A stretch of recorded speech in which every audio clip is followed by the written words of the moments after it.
এখানে একটি বিষয় খুব পরিষ্কার হওয়া দরকার।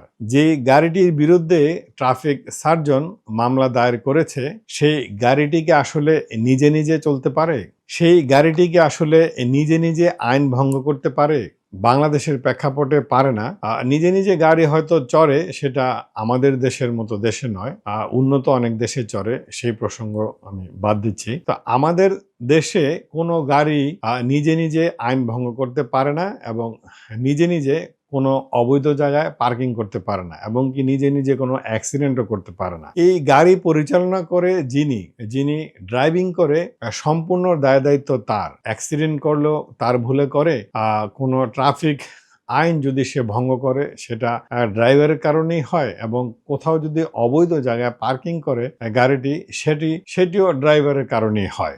তাহলে সার্জেন্ট কেন মামলা দেয় গাড়ির বিরুদ্ধে এবং কেন সে আটক করে রাখে গাড়ির কোনো বৈধ কাগজ? আপনাকে এটা খুব ভালো করে বুঝতে হবে বা বিষয়টি মাথায় নিতে হবে। আপনি যখন কোনো অবৈধ পার্কিং এর জন্য কোনো গাড়ির বিরুদ্ধে মামলা করছেন, সেই মামলাটি করে যদি আপনি গাড়ির বৈধ কোনো কাগজ দিয়ে যান, সেক্ষেত্রে লায়াবিলিটি কিন্তু ড্রাইভারের নয়। ওই কাগজ ছাড়িয়ে আনা অথবা মামলার টাকা পরিশোধ করার লায়াবিলিটি কিন্তু চলে আসে গাড়ির মালিকের উপরে।